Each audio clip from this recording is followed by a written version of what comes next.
राहील साहब कहाँ पे? मैम वो नमाज पढ़ रहे हैं। ब्रेक टाइम कब की ख़त्म हुई है, अभी तक उनकी नमाज ख़त्म नहीं हुई है। पता नहीं मैम। चलो वो जब आए तो उनको कहें मेरे ऑफिस में आ जाए। इन चीनियों को क्या पता हमारे काम चोरी के तरीकों का। लगता है रहील साहब आज सारे गुनाह बख्शवा के आएंगे। तो सही कह रहे हैं। कोई तो खुदा खौफी करो, क्या उल्टा सीधा बोले चले जा रहे हो? तुम्हारे सीनियर हैं, कुछ तो एहतराम करो। हमने क्या किया शफीक साहब, हम भी तो नमाज पढ़ के आए हैं। काम चोरी के और भी कई तरीके हो सकते हैं। क्या फायदा तुम्हारी ऐसी नमाजों का जो यहाँ पीठ पीछे किसी की गीबत कर रहे हो? जाओ जाओ अपना को काम करो, जाओ शाबाश। तुम लोग कितने मुनाफिक हो ना, मुंह पे कुछ और पीठ पीछे कुछ और। क्या हुआ, कोई बात हुई है? तुम जब नमाज पढ़ रहे थे तो तुम्हारे अपने ही ऑफिस के कोलीग्स तुम्हारे पीठ पीछे बात कर रहे थे। कैसे लोग हैं ये, ऊपर से कुछ और दिल में इतना मैल। देखो जी, इस्लाम हो या कोई भी दूसरा मजहब, अच्छे और बुरे लोग तो हर जगह होते हैं। अच्छा तो मुझे बताओ कि किसी बेगुनाह को कत्ल कर देना, क्या ये भी तुम लोगों का मजहब सिखाता है? जी इस्लाम तो कहता है कि एक इंसान का कत्ल सारी इंसानियत का कत्ल है। हमारा मजहब तो पीस का मैसेज देता है और इस्लाम का मतलब ही पीस है। तो मेरे बाबा को क्यों मारा? उनका क्या कसूर था? उनको मार दिया दहशतगर्दी के नाम पे। जिया मैंने पहले भी कहा ना कि अच्छे और बुरे लोग हर मजहब में होते हैं और ऐसे सफाक लोगों का इस्लाम से कोई ताल्लुक नहीं है। मिस्टर फेंग एक अच्छे इंसान थे, उनके साथ जो हुआ वो वाकई गलत था, लेकिन उनकी मौत को इस्लाम से जोड़ना मुनासिब नहीं है। पता नहीं राहील, मैं जब भी सोचती हूँ ना तो मुझे तुम लोगों से नफरत सी होती है। मुझे समझ नहीं आता कि मैं क्या करूँ। आई एम सॉरी टू से बट या दिस इज ट्रू। जिया तुम इतने अरसे से पाकिस्तान में रह रही हो और तुम देखती हो कि दहशतगर्दों के हमलों की वजह से कितने मुसलमान भी मरते हैं और पूरी दुनिया में कुछ ना कुछ हो रहा है। मैं बस यही कहूंगा कि जितना जल्दी हो सकता है अपने फादर के इंसिडेंट को अपने ज़हन से निकालो, तभी तुम आगे बढ़ सकोगी। यो कुल्हाड़ी देख रहे हैं सरपंच, जो यो बात साबित ना हुई। नाज़रीन कराम, इस्लाम अमन का, मोहब्बत का, भाईचारे का दर्स देता है और सरकार दो आलम नबी करीम सल्लल्लाहु अलैहि वसल्लम का फरमान है कि एक इंसान का कत्ल पूरी इंसानियत का कत्ल है। इस्लाम तो ये पैगाम देता है कि एक चिड़िया के बच्चे के साथ भी नाइंसाफ़ी ना की जाए। नबी करीम सल्लल्लाहु अलैहि वसल्लम ने वालिदैन के हवाले से। बाबा, ये आप मुझे किन लोगों में छोड़ गए? ना खुद अपने आप से सच कह पाते ना दूसरों से। ऐसा क्या था इस मुल्क में कि आपने अपनी सारी जिंदगी यहाँ गुजार दी और मौत भी आई तो इन्हीं लोगों के हाथों। क्यों मारा गया आपको? आपकी क्या गलती थी? मुझे मेरे सवालों के जवाब कौन देगा? अब क्या हुआ? मुझे एक बात बताओ, तुम्हारा इस्लाम अगर इतना अच्छा है तो मुसलमान इतने अच्छे क्यों नहीं? ये बात तुम इस वक्त पूछ रही हो? तुम अभी आराम करो, सुबह बात करते हैं इसके ऊपर। बातें तो सारे बहुत अच्छे अच्छे कर लेते हो, लेकिन अमल सबका जीरो, बल्कि बिल्कुल नेगेटिव। जी आप परफेक्ट कौन हो सकता है? दीन तो अच्छा ही होता है, अच्छी बात करता है और मेरे ख्याल से अमल करने वाले के ऊपर भी डिपेंड करता है। तुम इन सब में अपने आप को क्यों जा रही हो? मैं ये सोच सोच के सफोकेट हो रही हूँ कि अपने बाबा के मर्डर का ब्लेम मैं किसको दूँ? देखो जिया, जो होना था वो हो गया। किसका क्या कसूर है कोई नहीं जानता, और शायद वो भी जिनको तुम ब्लेम कर रही हो इन सब के लिए। बहुत सवाल है राहील, लेकिन जवाब कोई नहीं मिल रहा है मुझे। जिया जितने सवाल करोगी उतना उलझती जाओगी। मेरी मानो, अभी आराम करो, सुबह करते हैं इस पे बात। Okay bye. Okay,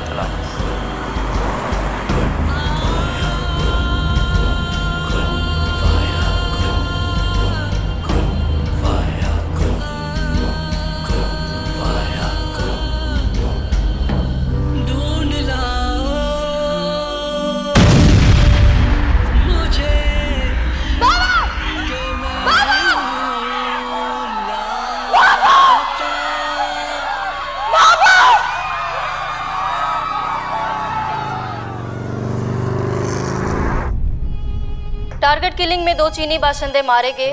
China embassy का पाकिस्तान में मौजूद चीनी क्यों देखती हैं ये सब? एक तरफ तो नफरत करती हैं और फिर ये चीजें देखती हैं आप।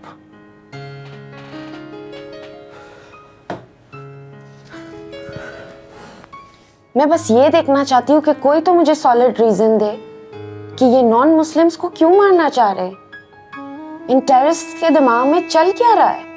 पर क्यों? क्या करना है आपको जानकर?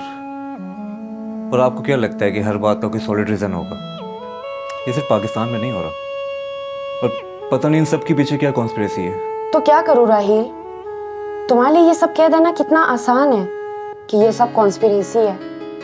कोई हम गैर मुस्लिम से पूछे कि इस मुल्क में रहना कितना मुश्किल है, कब कौन हमें मजहब के नाम पे आके मार के चला जाए, तुम्हें नहीं पता। इस मुल्क में रहना इतना आसान नहीं है। फिर तो मेरे ख्याल में आपको कुछ अरसे के लिए चाहे ना वापस चले जाना चाहिए। बस यही जवाब रह गया है, कुछ और नहीं बचा डिफेंड करने को, तो कह दिया मुल्क छोड़ के चले जाओ। जी आप अपनी हालत देखें, इस कदर नफरत आ गई आपके अंदर। और सर फेंग की डेथ से पहले तो आप बिल्कुल भी ऐसे नहीं थी। तो मैं ऐसे कैसे रह सकती हूँ? मेरे लिए मेरी जिंदगी में सब कुछ मेरे बाबा थे। इस मुल्क ने मेरे बाबा को मुझसे छीन लिया। जिया वो एक हादसा था और उसमें आपके बाबा के अलावा और कितने लोग मारे गए, और शायद उसमें ज्यादातर तो तादाद पाकिस्तानी मुस्लिम्स की थी। जिया दहशतगर्दी का कोई मजहब नहीं होता। और आप खुद बताएं कि एक इंसान किसी दूसरे इंसान की जान कैसे ले सकता है? मुझे ये कहते हुए बिल्कुल अच्छा नहीं लग रहा, लेकिन आपको शायद चाइना वापस चला जाना चाहिए। कुछ अरसे के लिए सही, लेकिन आप एक ब्रेक ले लें। आप यहाँ, मैं आपकी तरफ ही आ रहा था। और मुझे आपसे मिलना था। आप बोलें। Actually I wanted to thank you. किस लिए? मुझे चाइना जाने पर कन्विंस करने के लिए। बस आप ये बात जहांगीर साहब को मत बताइएगा। नहीं, मैं नहीं बताऊंगी। अगर उनको पता भी चल जाए तो वो तुम्हें कुछ नहीं कहेंगे, डिसीजन तो मेरा ही है। बस आपके बगैर ये ऑफिस अधूरा लगेगा। I know. अच्छा, तुम क्या कह रहे थे? हाँ, ये मैं आपके लिए लाया था। ओके, ये क्या है? आपका फेयरवेल गिफ्ट। और इसमें क्या है? आप खुद ही खोल के देख लें। मैम, जहांगीर सर आपको बुला रहे हैं। ओके, उनको बताया मैं आ रही हूँ। हम फिर मिलते हैं अभी थोड़ी देर में। Okay okay.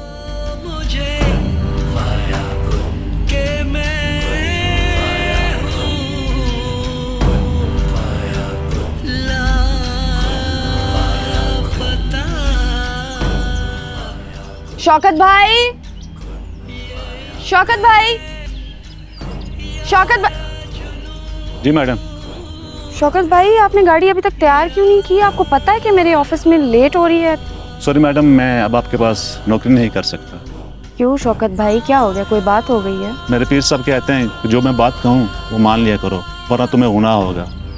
पीर साहब ने कहा है कि आप काफिरों के यहाँ नौकरी करोगे तो हराम की कमाई होगी। मैं उनकी कोई बात रद्द नहीं कर सकता हूँ, इसलिए मैं आपसे इजाज़त चाहता हूँ मैडम, आप कोई और ड्राइवर रख लें। कि मैं हूँ लापता। यू सीरियसली डोंट नो कि तुमने क्या किया? तुमने मुझे वो गिफ्ट क्यों दिया? जी हाँ, मेरी वो इंटेंशंस नहीं थी।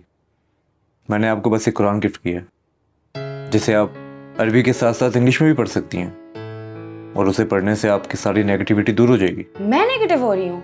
तुम तो चाहते ही यही हो कि तुम मुझे कन्वर्ट करके मुसलमान बना दो। तुम लोगों का काम ही यही है कि किसी भी नॉन मुस्लिम को देखा उसके पीछे चल पड़ते हो कि उसको मुसलमान करना है। लिसन, मैं एक एथीस्ट हूँ और ये मेरे फोरफादर्स का रिलीजन है, and I am very much satisfied about my religion. आप कैसे सेटिस्फाई हो सकती हैं जबकि ये आपने खुद चूज भी नहीं किया? What do you mean? ये आपके फोरफादर का डिसीजन था, आपका नहीं। You don't even know what you are saying. I'm sorry. I'm busy right now, Raheel. Would you please? Okay.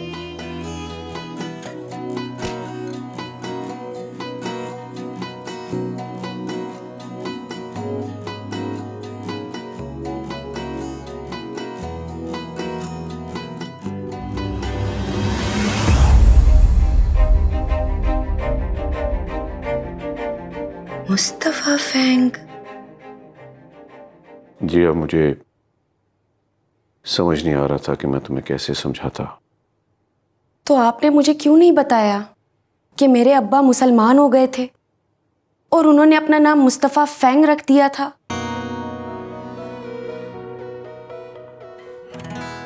जी हालात और वाकयात ही कुछ ऐसे हो गए थे। फैंग की मौत की वजह से पहले ही तुम डिस्टर्ब थी। मैं तुम्हें मज़ीद डिस्टर्ब नहीं करना चाहता था। डिस्टर्ब तो अब भी हूँ, बल्कि शायद उससे ज्यादा। मुझे अपने बाप के बारे में जानने का पूरा हक था। तुम ठीक कह रही हो बेटा, लेकिन उस वक्त मुझे बेटा समझ नहीं आ रही थी कि मैं कैसे ये सब कुछ तुम्हें बताता। तो आपने मुझे बताया क्यों नहीं? आपको पता था कि मेरे ऊपर एक एक दिन कैसे गुजर रहा है। बेटा बहुत कंफ्यूजन थी। मैं नहीं चाहता था कि तुम फैंग के बारे में कुछ गलत सोचो, और वो मुनासिब नहीं था वक्त तुम्हें बताने का सब कुछ। I don't know how can you hide this from me? Really sorry बेटा। बेटा मेरी बात समझ नहीं। देखो जिया, उनका जो भी फैसला था वो उनके अपने लिए था। मेरा नहीं ख्याल कि उनके फैसले से तुम्हारी ज़िंदगी में कोई असर पड़ना चाहिए। Sugar 1 teaspoon. और तुम जैसे चाहो अपनी ज़िंदगी गुजार सकती हो, कोई तुम्हें बॉदर नहीं करेगा। वो सब तो ठीक है राहील, आज मैं जो हूँ मैं अपने बाबा की वजह से हूँ। उन्होंने सारी ज़िंदगी मुझे भी एथीस्ट रखा और वो खुद भी एथीस्ट रहे, लेकिन आखिर में ऐसा क्या हुआ होगा कि वो मुसलमान ही हो गए? जाहिर है इतना बड़ा फैसला था, कोई ना कोई वजह तो होगी। सवाल ये है ना कि जहाँ मज़हब के नाम पे मर्डर्स हो रहे, लोगों के दिलों में इतनी नफरतें हैं, वहाँ मेरे बाबा के पास ऐसी क्या वजह रही होगी कि उन्होंने ये चूज़ किया कि वो मुसलमान होना चाहते हैं? शायद उन्होंने उस वजह को समझ लिया हो। उसके ज़हन में बहुत सारे सवाल थे जिसके जवाब मेरे पास भी नहीं थे, बल्कि किसी के पास नहीं थे। वो अक्सर दुखी रहा करता था कि किससे पूछे आखिर। जो बुक तुम्हारे पास है उसमें फैंग ने उस शख्स का जिक्र किया है जिसके पास उसके सारे सवालों के जवाब थे। उसने फैंग से कहा कि तुम्हारे सारे सवालों के जवाब खुद तुम्हारे अंदर हैं, जो वक्त आने पर खुद ब खुद तुम्हारे सामने आ जाएंगे। फैंग ने यह भी कहा कि अगर वो शख्स उसकी ज़िंदगी में ना आता तो वो शायद इस्लाम कबूल ना करता। तो आप उन्हें जानते थे क्या? हाँ, 1-2 बार मुलाकात हुई फैंग के थ्रू। बाबा ने लिखा हुआ था कि वो मुझे बताना चाहते हैं, पर वो कंफ्यूज थे मेरे रिएक्शन से। काश ये सब लिखने के बजाय वो मुझे बता देते मेरे मुंह पे। जानती हो जिया, फैंग बहुत मुश्किल में था। स्पेशली इस्लाम कबूल करने के बाद वो हर वक्त इसी जुस्तजू में लगा रहा। कोई ऐसा दिन नहीं था जिस दिन उसने ये ना सोचा हो कि वो तुमसे बात करे, तुम्हें समझाए, तुम्हें बताए, लेकिन जिंदगी ने उसे मौका ही नहीं दिया। फैन एक बहुत इज्जतदार आदमी था, खुददार आदमी था। अल्लाह ताला उसे अपनी जवार रहमत में जगह अता फरमाए।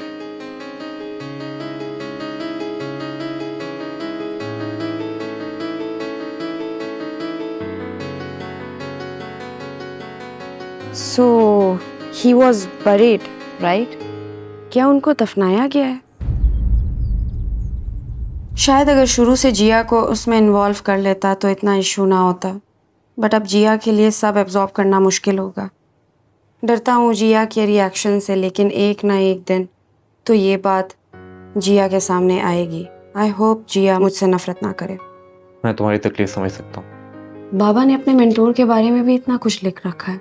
तुम्हें उनसे मिलना चाहिए, तुम्हें तुम्हारे सारे सवालात के जवाब मिलेंगे। अगर उनकी वजह से तुम्हारे बाबा मुसलमान हुए हैं तो मेरा नहीं ख्याल कि उनसे बेहतर कोई इंसान तुम्हें गाइड कर सकता है।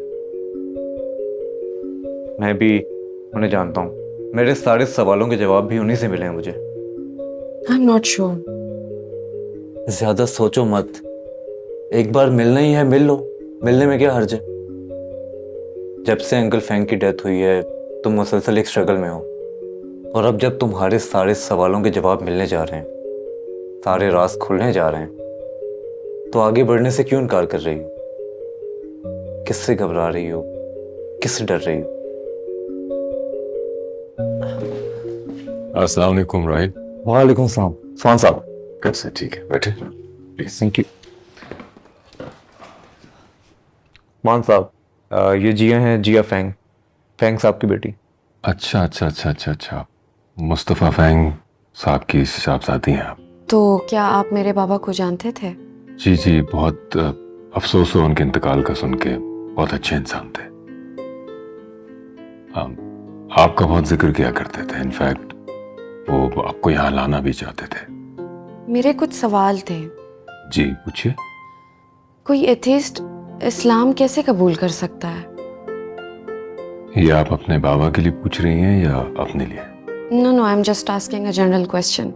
आसान सी बात है, हर एथियस्ट इस्लाम की पहली सीढ़ी तो चढ़ चुका होता है। वो कैसे?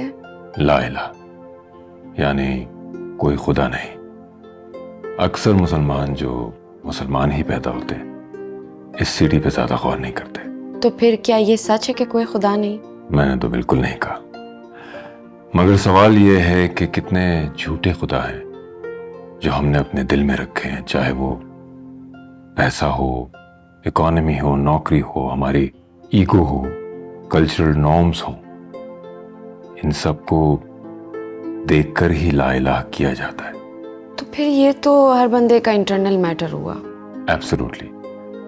ये सफर बाहर का नहीं, अंदर से शुरू किया जाता है। मगर एक ही सवाल है जो मोस्ट इंपॉर्टेंट होता है, जो पूछते पूछते लोग खुदा तक पहुंच जाते हैं। क्या सवाल? कि मैं कौन हूं? कि आप कौन है? नहीं, खुद से ये सवाल करें कि मैं कौन हूं। मैं तो जिया हूं। ये तो आपका नाम है। कुछ चीजें हैं जो आप पजेस करती हैं, जैसे नाम है, जिस्म है, कल्ब है, लेकिन आप कौन है? पता नहीं। तो पता करें, सवाल करें। मेरे बाबा को मुसलमान होने के बावजूद मुसलमानों ने क्यों कत्ल कर दिया? आपको लगता है कि सारे टेररिस्ट मुसलमान हैं? आपके फादर बहुत इंटेलिजेंट थे और मैंने ये सुना है कि आप भी इंटेलिजेंट हैं।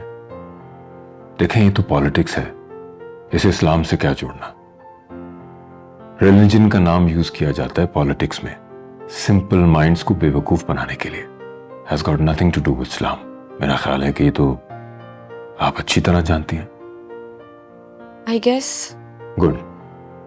तो क्या आपको लगता है कि दुनिया में जितने भी लोग कत्ल होते हैं उनको मुसलमान कत्ल करते हैं? लोग तो कहते हैं कि टेररिज्म हैज नो रिलीजन, तो उससे क्या फर्क पड़ता है?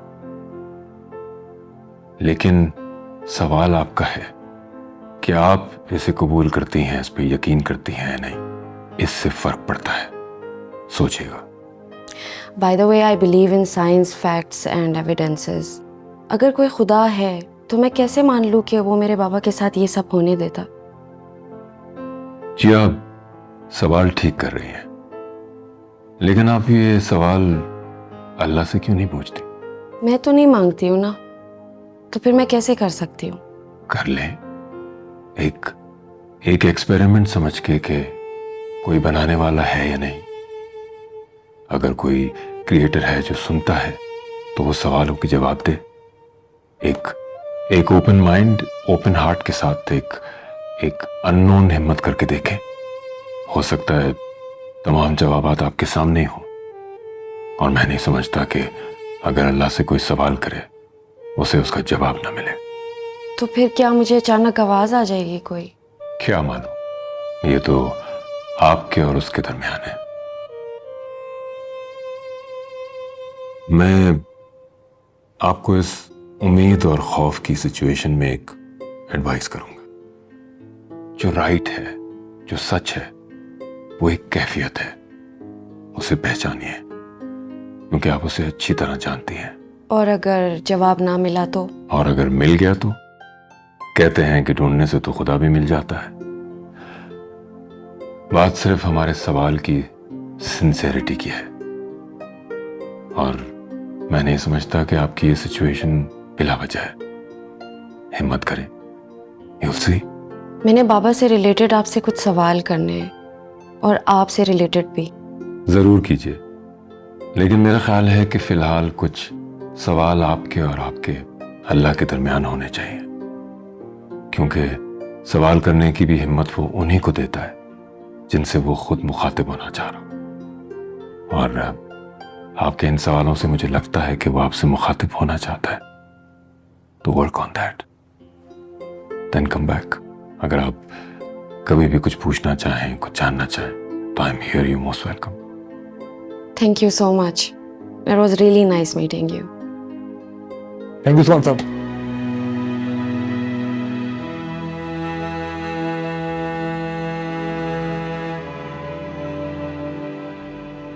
लेकिन मेरा ख्याल है कि फिलहाल कुछ सवाल आपके और आपके अल्लाह के दरमियान होने चाहिए, क्योंकि सवाल करने की भी हिम्मत वो उन्हीं को देता है जिनसे वो खुद मुखातिब होना चाह रहा।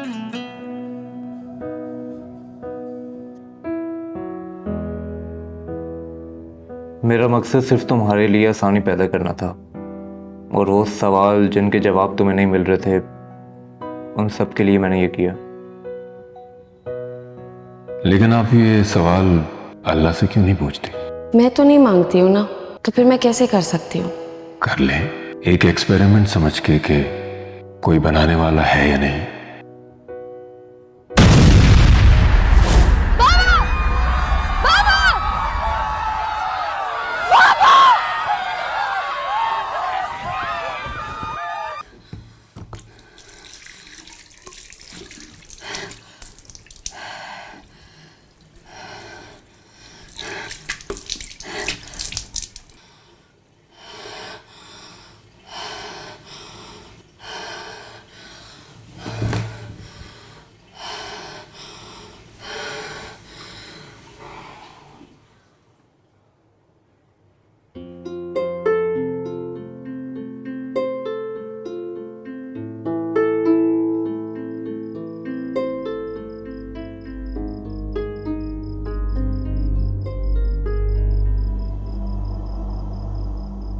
तो क्या आप मुझे सुन सकते हो? तो क्या आप मेरी बातों का जवाब दे सकते हो? क्या आप मुझे इन अंधेरों से निकाल सकते हो? क्या आप मेरे सवालों का जवाब दे सकते हो? मुझे निकाल दे इस अंधेरे से। कहाँ है आप? क्या आप सुन रहे हैं? मैं आपको क्या कह रही? या जुनू क्या आप हैं? मुझे सुकून चाहिए।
Greeting. Congratulations, Miss Jia. We are glad to inform you that the society management has accepted your application. The children's park has been named after your father, Fang. Work on this phase will be started soon.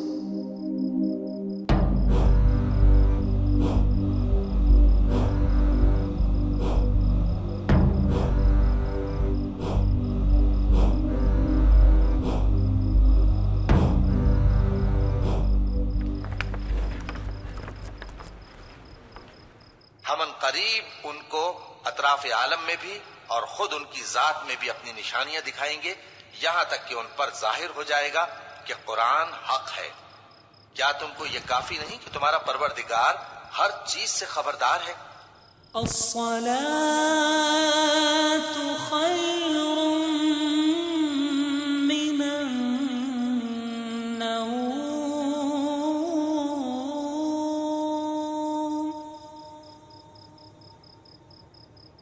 अस्सलातु खैरुम मिनन नौम।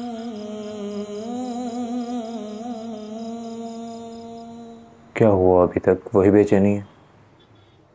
हाँ, अभी तक समझ नहीं पाई? तो फिर क्या सब ऐसे ही चलता रहेगा? इस तरह से तुम मज़ीद डिप्रेस हो जाओगी। मैं कैसे जवाब दूं? मैं खुद एक सवाल बन के खड़ी हो गई हूँ। चलो उस्मान साहब की तरफ चलते हैं। जा सकते हैं, लेकिन उन्होंने भी तो यही कहा है कि अपने सवालों के जवाब आपको खुद ढूंढने पड़ेंगे। तो क्या तुमने कोशिश की? मैं क्या करूँ राहील? मैं कहाँ पे जाके अल्लाह से बात करूँ? कहाँ पे वो मेरी आवाज सुनेंगे? तुम कुछ बताओ, कुछ समझाओ। I am feeling so helpless.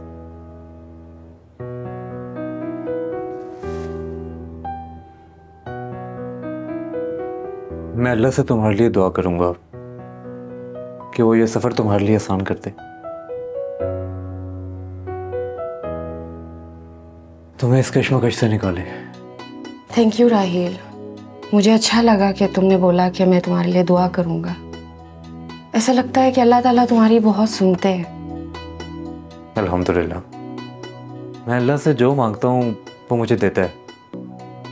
शायद वो मेरे दिल की नीयत को समझता है।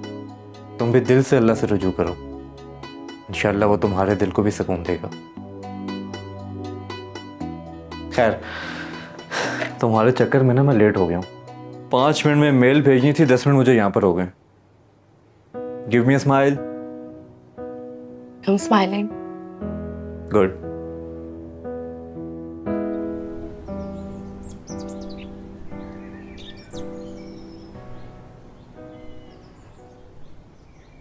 बाबा, आप कहाँ चले गए हैं मुझे यूं अकेला छोड़कर? काश आप वापस आ जाए, कुछ देर के लिए ही सही। कहीं तू पास है ये जानते हैं, मैं आपके सीने से लग के रोना चाहती हूँ, तुम्हें आपके कंधे पे सर रख के अपना सारा दुख शेयर करना चाहती हूँ। तू सुन रहा मुझे है ना, ये मानते हैं हम, मगर ये इश्क है जुनून या खता।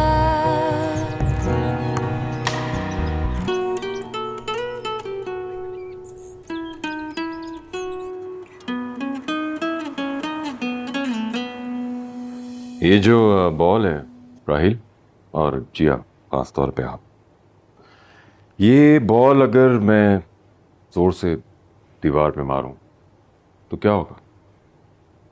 वो ऑब्वियसली वापस आ जाएगी। ये कैसा सवाल है? हाँ बिल्कुल, मैं भी यही कहना चाह रहा था कि ये बॉल वापस आ जाएगी। तो आपने देखा कि आपके सवाल में आपका जवाब है। ये मेरे सवाल का जवाब कैसे हुआ? क्या आपने साइकिल पे गौर नहीं किया कि जहां ये सिर्फ गेम ही नहीं बल्कि पूरी कायनात एक साइकिल की तरह चल रही है? मैं तो बस इतना जानती हूँ कि जो चीज़ अपने वक्त पे खिलती है फिर वो मुरझा जाती है। जो चीज़ एक दफ़ा ख़त्म हो जाए फिर वो दोबारा नहीं एग्जिस्ट कर सकती है। आपने सूरज को गुरूब होते देखा? रोज़ देखती हूँ। फिर सूरज दोबारा भी तुलू होता है, फसल पैदा होती है, पकती है, फिर मुरझा जाती है, फिर अगले साल दोबारा ग्रो करती है। मगर इससे साबित क्या होता है? इससे यूं समझ लो जैसे हम प्रैक्टिकल और साइंटिफिक लैंग्वेज में कहते हैं कि एनर्जी ना क्रिएट होती है और ना डिस्ट्रॉय होती है, बल्कि अपना फॉर्म बदल लेती है। इसी तरह इंसान जिसे अल्लाह ने अशरफुल मखलूकात बनाया है, वो कैसे फना हो सकता है? इंसान का सिर्फ हैवानी वजूद नहीं है, बल्कि अल्लाह को जानने के बाद उससे ताल्लुक़ रख के वो अपने इखलाक और किरदार को बेहतर करके अपनी मेराज तक पहुंचता है, और यही उसका रूहानी सफ़र होता है। ये सब मेरे लिए डाइजेस्ट करना इतना आसान नहीं है उस्मान साहब। देखो जिया, जब तुम फोकस होकर एक तरफ होकर चीज़ों को सोचोगी तभी तुम्हारे लिए चीज़ें क्लियर होंगी, जैसे मेरी हो रही हैं। वक्त ले लो, समझो, इस बात की तुम्हारा दिल गवाही देगा। क्या आप ये समझती हो कि फैंग साहब का कोई वजूद नहीं रहा? क्या आप नहीं चाहती कि मुस्तफ़ा फैंग साहब दोबारा मिलें? क्योंकि हम अल्लाह से हमेशा दुनिया और आखिरत दोनों की दुआ मांगते हैं, है ना?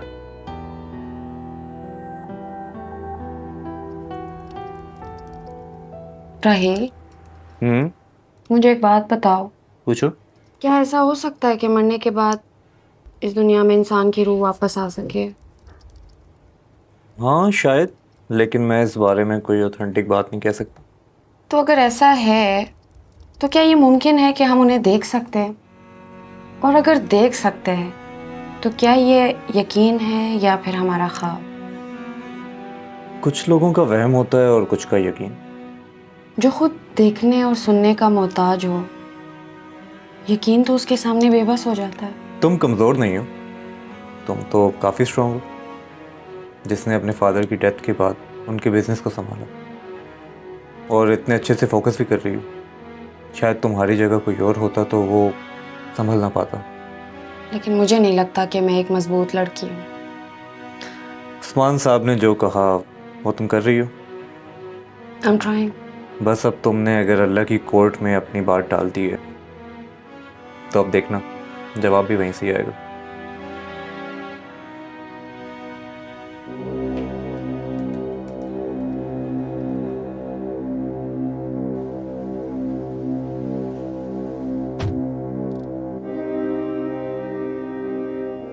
हेलो मैडम, क्या हुआ, आज घर नहीं जाना या यहीं पे नींद पूरी करनी है? बस राहील,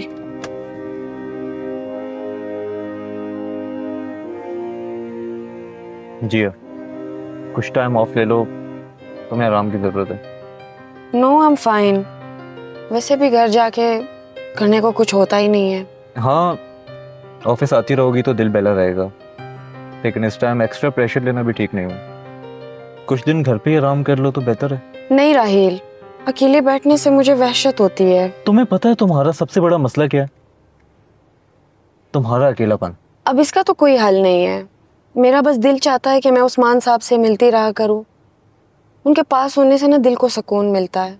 हाँ, तुम्हारे लिए बेहतर यही है कि तुम उसी खोज में लगी रहो जिसका तुम्हें उस्मान साहब ने कहा है। जितना जल्दी अपने सवालों के जवाब हासिल करोगी ना, उतना जल्दी तुम रिलैक्स फील करोगी, और कोई भी चीज़ तुम्हारी बेचैनी को नहीं मिटा सकती। चलो अब घर जाओ और जाकर आराम करो, मुझे भी घर जाना। Okay, bye. Is there a particular reason why the name Dawood was chosen? Oh, so actually, I got many questions about this. Actually, when I convert to Islam, when I decide to convert to Islam, I asked people like, do I have to change Arabic name or something? But people said, no, you don't have to change your name. I'm a born Catholic. I'm a born Catholic because my parents gave me a Catholic name. It was David. Just I changed the pronunciation, David to Daud. I will say that I'm sad that you're not a Christian anymore, because I can sense perhaps it's because you felt that Christians weren't doing a good job defending their beliefs. Yeah, I think that God should be feared. I believe that God should be feared. I fear God. It's one of the only things I fear. And I believe that also you see God to a degree where you see religion how you see yourself. And I see myself as a person of strong principles and strong morals. And I like to think of myself as the kind of person nobody really wants to cross. Not because I'm a psycho, but because I'm a man of capability and I'm smart and I'm strong and nobody wants to make an enemy of me. So I feel like I find an affinity to a belief system which has very similar outlooks. And there's a whole bunch of other things I can say from the Quran and Islamic texts, etc. But to keep it very vague and very broad for people who are not Islamic, I felt God when I was in an Islamic country.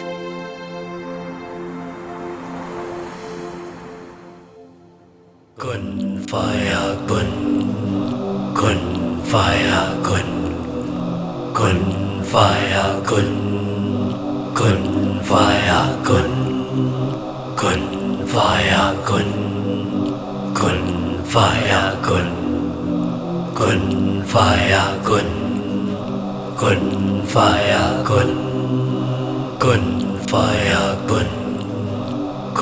faya kun Kun faya kun faya kun faya kun faya kun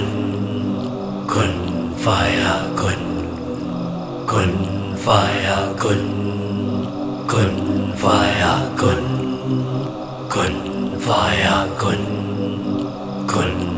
faya kun faya kun faya kun Kun faya kun faya kun faya kun faya kun faya kun faya kun faya kun.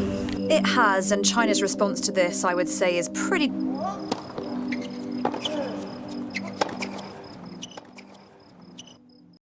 जब कोई पुकारने वाला मुझे पुकारता है तो मैं उसकी दुआ कबूल करता हूँ तो उनको चाहिए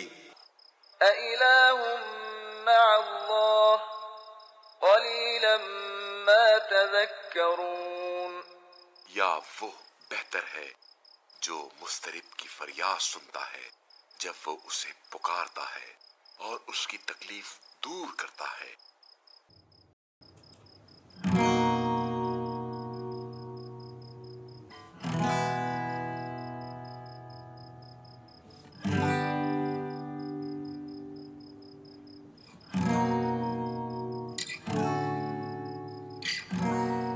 आप क्या चाहते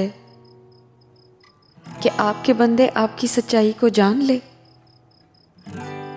आपका कहा मान ले? यही कहा है ना आपने अपनी किताब में।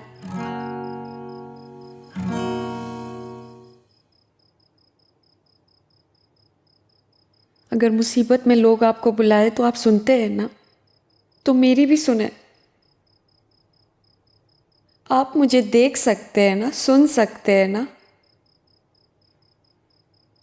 मेरी मुश्किल हल कर दे। मैं आपकी तरफ बढ़ रही हूँ। आप कहते हैं ना कि कोई आपकी तरफ 1 कदम बढ़े तो आप उनकी तरफ 10 कदम बढ़ेंगे।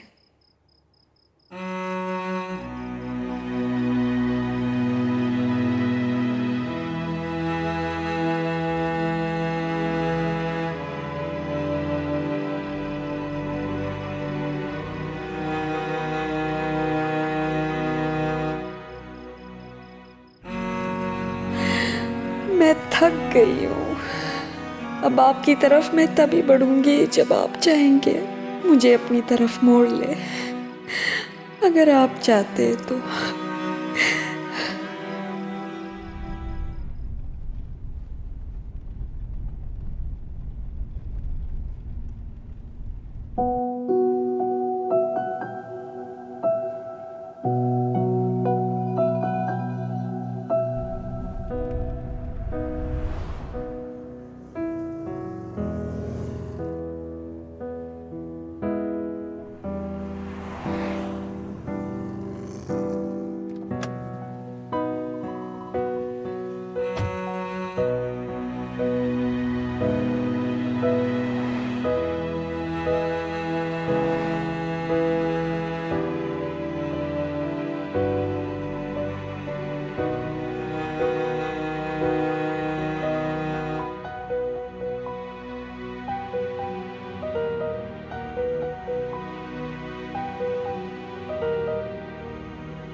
अच्छा हुआ ये पार्क मिस्टर फ्रैंक के नाम से मंसूब कर दिया गया, लेकिन हैरत इस बात की है कि जो काम इतने अरसे से लटका हुआ था अचानक कैसे हो गया। उम्मीद तो नहीं थी। मुझे तो लगता है ये सिर्फ आपकी दुआओं का नतीजा है। आप ऐसा करें, पार्क में घूमें, मैं आपसे फिर मिलता हूँ।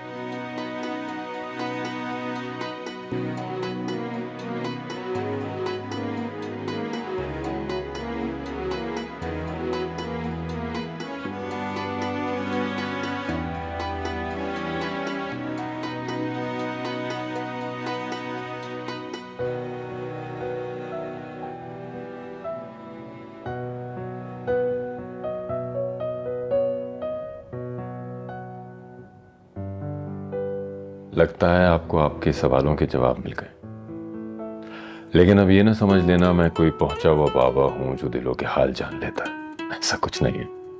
आपके दिल का हाल आपके चेहरे का इत्मीनान बता। तो इसलिए आपने मुझे मेरे हाल पे छोड़ दिया था, ताकि चीज़ों को मैं खुद समझूं और अपनी आंखों से देखूं। जब रहनुमाई बराह रास्त अल्लाह पाक की ज़ात कर रही हो, वहाँ इंसानों का क्या काम है? मुझे लगता है कि मैं किसी फैसले के बहुत करीब पहुंची हूँ। सब प्रॉब्लम्स खुद ही सॉल्व होते जा रहे हैं। मुझे लगता है मैं धुंध के उस पार थोड़ा थोड़ा देखना शुरू हो गई हूँ। जिसे रास्ता कोई खुल गया है, उस तरह महसूस हो रहा है। फिक्र ना करें, कुछ दिनों में तस्वीर बिल्कुल वाज़ेह हो जाएगी। खुशकिस्मत थे फैंग, और आप उनसे भी ज्यादा। कैसे? उन्हें इस्लाम की अजीम नेमत मिली और शहादत की मौत। आप उनसे भी ज्यादा खुशकिस्मत हैं कि आपको इस्लाम की अजीम नेमत के साथ जिंदगी गुजारने का मौका मिल रहा है। ऐसे मौके बहुत कम मिलते हैं। जब वक्त होता है तो समझ नहीं होती, जब समझ आता है तो वक्त नहीं रहता। बहुत खुशकिस्मत होते हैं वो लोग जिन्हें अल्लाह ताला ये दोनों नेमतें एक साथ अता फरमाते हैं। You very lucky.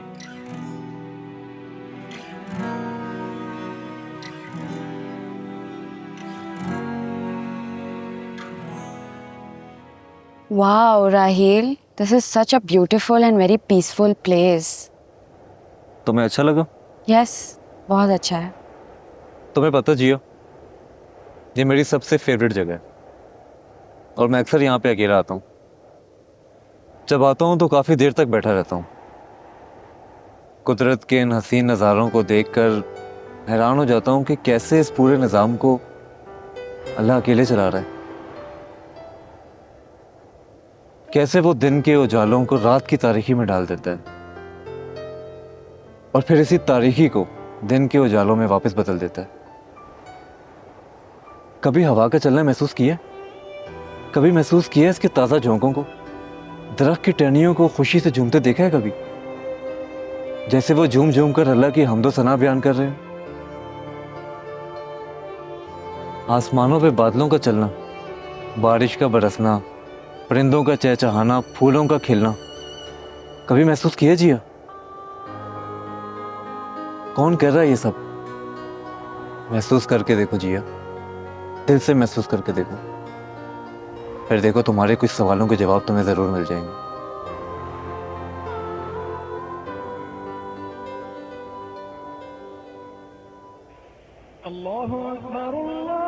लगता है जी बात पसंद आ गई है, तभी हम कलाम होने बुलाए। मैं आता हूँ।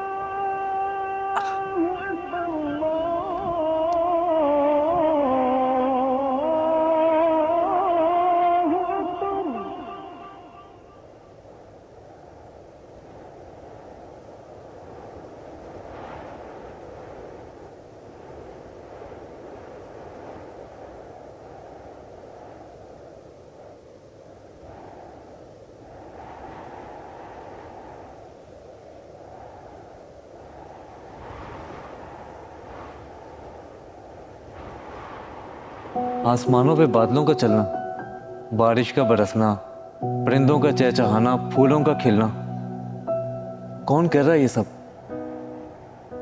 दिल से महसूस करके देखो, फिर देखो तुम्हारे कुछ सवालों के जवाब तुम्हें ज़रूर मिल जाएंगे। कुन फाया कुन, कुन फाया कुन, कुन फाया कुन, कुन फाया कुन। आज भी देखें, जब हम अपने प्यारे नबी हज़रत मोहम्मद सल्लल्लाहु अलैहि वसल्लम को याद करते हैं तो आपके अखलाक और किरदार की कितनी मिसालें दी जाती हैं। आपने लोगों को माफ़ किया, दरगुजर किया और एक ऐसी मिसाल कायम की जिससे पूरी इंसानियत ने फ़ायदा उठाया। आज जब हम अल्लाह को जानते हैं तो अपने आप को पहचान पाते हैं, उसकी किताब की तरफ रुजू करते हैं और उसके अहकामात से अपनी ज़िंदगी का मवाजना करते हैं, तो हमारे अंदर भी हमारे अखलाक और किरदार की बेहतरी की एक नई मंजिल, एक नया सफ़र शुरू हो जाता है। अगर हम उन अहकामात को जानें और नमाज में पढ़ के उन पर सजदा करें और अपने ज़िंदगी में अमल में लाने की कोशिश करें तो हमें बेहतरियाँ आएंगी। हम सब्र करना सीखेंगे, माफ़ करना सीखेंगे, दरगुजर करना सीखेंगे और हमारे अंदर, हमारी ज़ात में जो कमज़ोरियाँ हैं वो दब जाएंगी और अच्छाइयाँ उभर के सामने आ जाएंगी, जो हमें एक दुनिया में अच्छा इंसान और अच्छा मुसलमान बनने में मदद करेंगी। हमारे अंदर वो एहसास आएगा जो अपने मफाद के अलावा दूसरों का दर्द भी महसूस करेगा और दुनिया को एक पैगाम जाएगा कि एक बेहतरीन इंसान वो होता है जो एक बेहतरीन मुसलमान है, जो अपने हुकूक के साथ साथ दूसरों के हुकूक देना भी जानता है।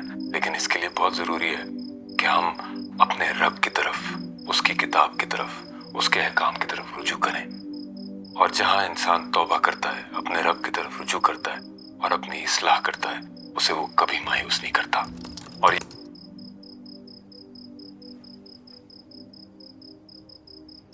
अस्सलाम वालेकुम उस्मान साहब।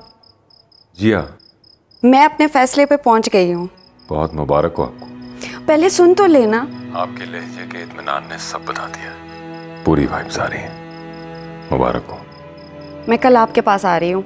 अल्लाह पाक मदद करेगा। बहुत मुबारक हो आपको। खुदा हाफिज़।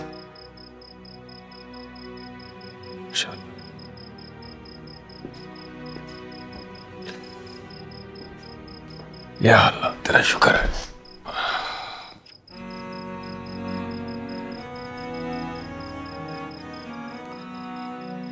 हेलो जिया, मेरे पास एक गुड न्यूज़ है तुम्हारे लिए। मेरे पास भी है। अच्छा, पहले मेरी सुन लो। अब एक खातून से रब्ता हुआ है जो कि 5 साल पहले क्रिश्चियन से मुस्लिम कन्वर्ट हुई हैं, तो आई थिंक तुम्हें उनसे मिलना चाहिए। तुम्हें तुम्हारे सारे सवालों के जवाब मिल जाएंगे। मुझे अब कुछ नहीं पूछना। जहाँ से मुझे जवाब का इंतज़ार था ना, आ गया। क्या मतलब? मैं मुसलमान होने जा रही हूँ।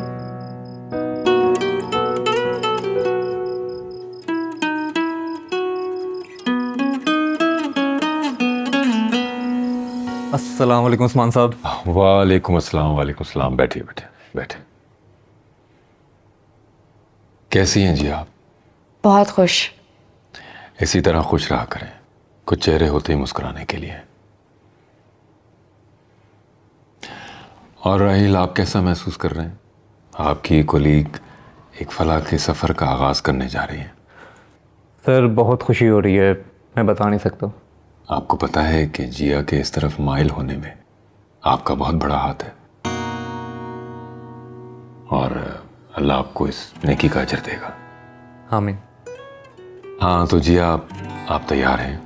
जी बिल्कुल। पहले तो ये बताएं कि आप अपनी खुशी से बगैर किसी दबाव के इस्लाम कबूल करना चाहती हैं या कोई और वजह है? नहीं, कोई वजह नहीं है। ये मेरा अपना ज़ाती फ़ैसला है और ये मैंने बहुत सोच समझ के किया है। आपसे रिक्वेस्ट है, जिस तरह आपने मेरे बाबा की रहनुमाई की थी, इस सफ़र में आप मेरी भी करें। क्या याद दिला दिया आपने। तारीख भी खुद को इस तरह दोहराती है। फैंग साहब भी इसी तरह आए थे और आप ही की तरह मुतमईन थे, और जैसा इत्मीनान आपके चेहरे पे इस वक्त उनके चेहरे पर था उस वक्त। कुछ और बताए ना बाबा के बारे में। उस दिन उन्होंने मुझे मिस किया था। बहुत ज़्यादा।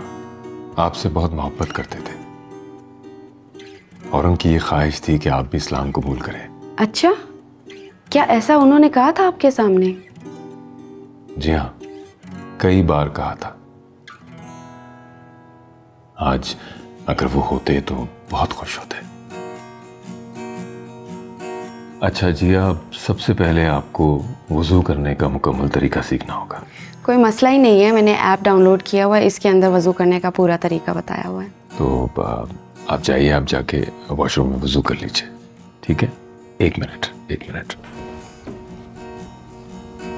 ये ले जाइए, इसे सर पे डाल के आइएगा।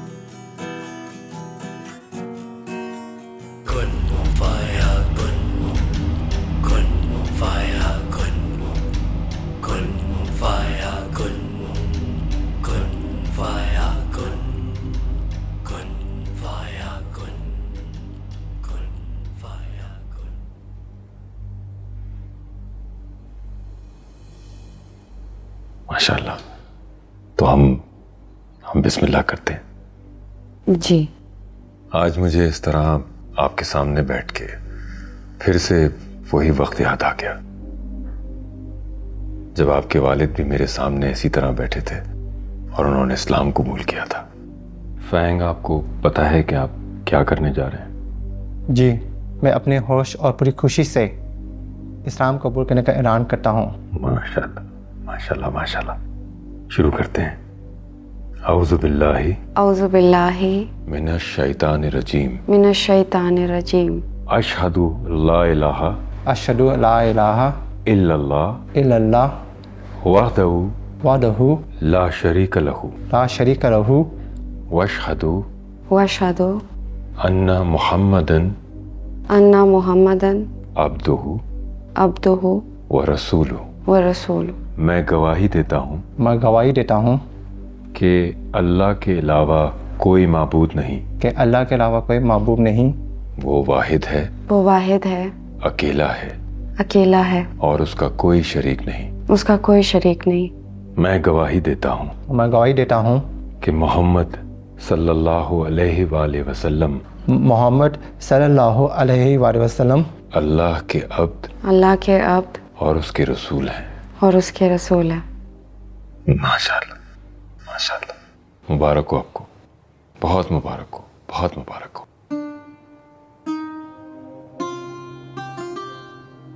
आप माशाल्लाह मुसलमान हो गई हैं। अल्हम्दुलिल्लाह कीजिए। अल्हम्दुलिल्लाह। अब आज के बाद आप अपना क्या इस्लामिक नाम रखेंगे? मुझे तो बिल्कुल कोई आइडिया नहीं है, मैंने सोचा भी नहीं है इसके बारे में। फैंग साहब का तो मैंने रखा था मुस्तफ़ा। बहुत ही प्यारा नाम है। बेशक, बहुत ही हसीन और बरकत वाला नाम है। तुम्हें पता है ये किसका नाम है? जी, मैंने पढ़ा था, ये हमारे रसूल अल्लाह सल्लल्लाहु अलैहि वसल्लम के सिफाती नामों में से एक है। Very good. हज़रत मोहम्मद मुस्तफ़ा सल्लल्लाहु अलैहि वसल्लम, उनकी बेटी का नाम फातिमा है। फातिमा से बेहतर नाम और क्या होगा? फातिमा, बहुत प्यारा नाम है। आज से आप फातिमा हैं।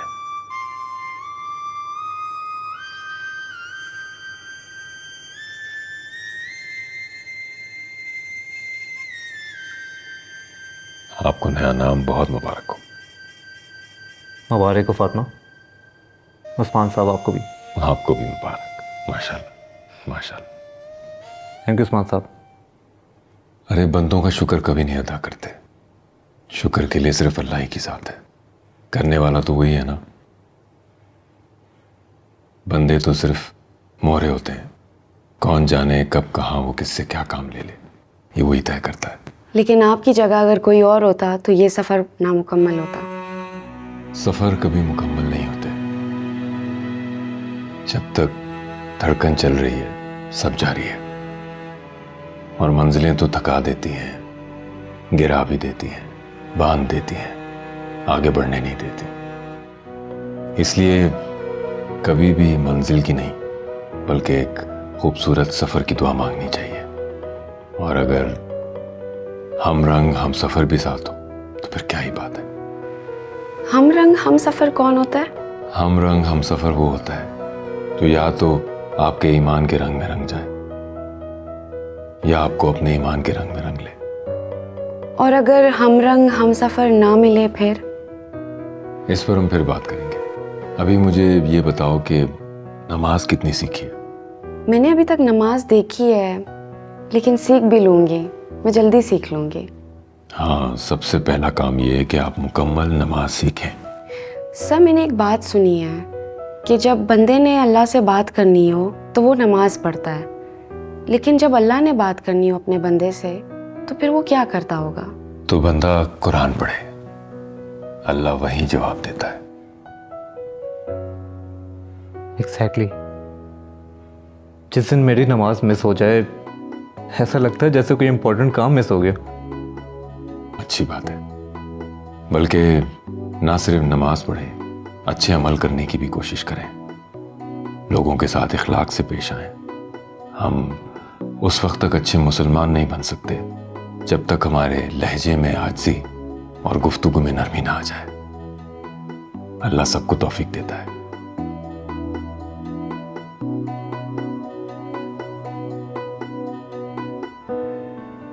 अरे तुम्हें भी किताब पढ़ने का शौक है? लेकिन मुझे नहीं पता था कि आपको भी शौक है। कौन से राइटर की किताबें पढ़ती हो?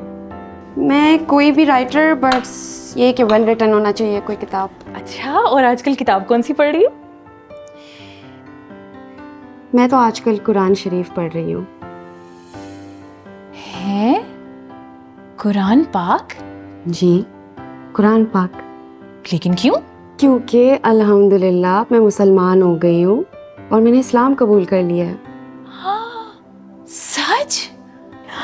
बहुत मुबारक हो, बहुत मुबारक हो। ये तो बहुत बड़ी खबर है। पता है, मुझे शुरू से पता था कि तुम फलाह पाने वालों में से हो। तो बहुत बड़ी खुशखबरी है। लेकिन अब बस आपने दुआ ये करना है कि खुदा मेरी इस सफ़र में मदद करे और ये सफ़र आसान कर दे।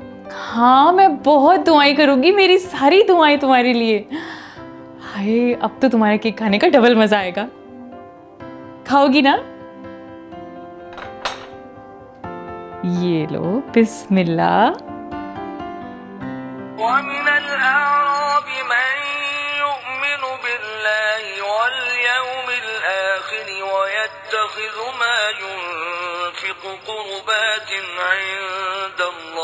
वसलवात रसूल अला इन्नहा क़ुर्बतुन लहुम सयुदखिलुहुमुल्लाहु फी रहमतिही इन्नल्लाहा गफूरुर रहीम। और बाज देहाती ऐसे हैं कि अल्लाह पर और रोज़े आखिरत पर ईमान रखते हैं और जो कुछ खर्च करते हैं उसको अल्लाह की कुर्बत और पैगंबर की दुआओं का जरिया समझते हैं। देखो, वो बेशुबा उनके लिए मूजिब कुर्बत है। अल्लाह उनको अनकरीब अपनी रहमत में दाखिल करेगा। बेशक अल्लाह बख्शने वाला मेहरबान है।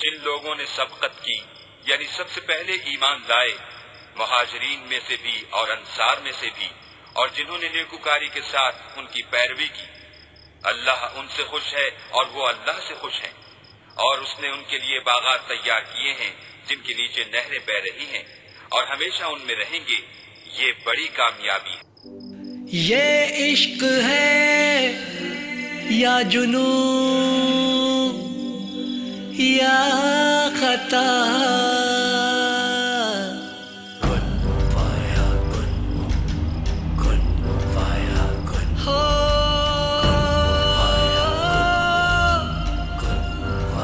कुरान पाक में लिखा है कि अल्लाह की राह में जितना भी खर्च किया जाए उतना सवाब है।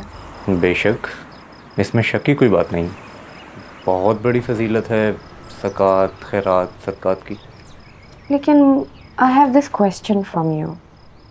मुझे समझ नहीं आता कि ये हम कैसे देंगे लोगों को। Like how can we guess that a person is in need, is really in need? सबसे पहले तो शायद रिश्तेदार, दोस्त अहबाब, और उसके बाद यतीम, मस्कीन, और वो लोग जिनको शायद ज़रूरत है इसकी।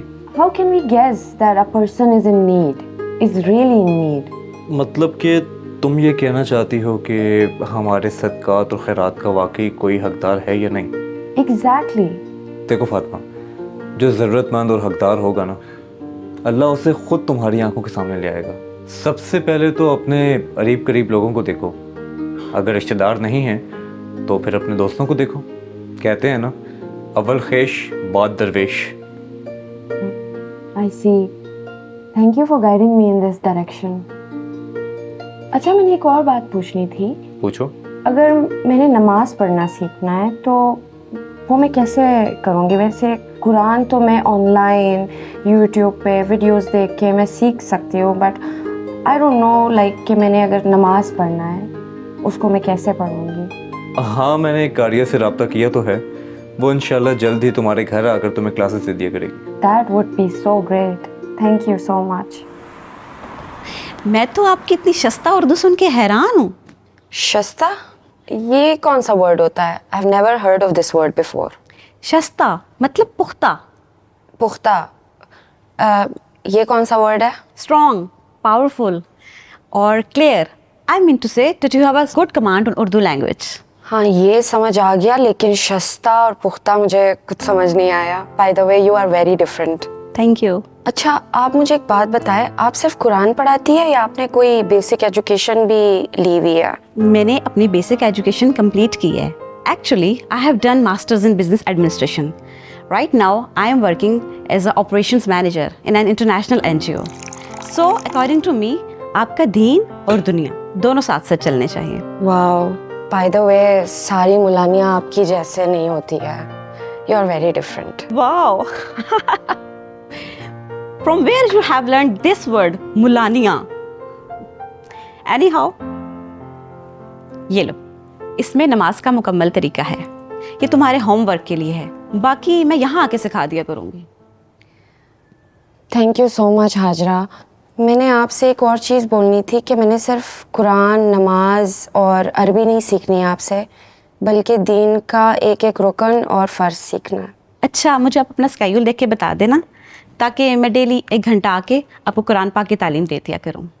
ठीक है, तो अब मैं चलूँ? आए, मैं आपको बाहर छोड़ देती हूँ। आपने तो चाय भी नहीं पी। नहीं, फिर कभी इंशाल्लाह।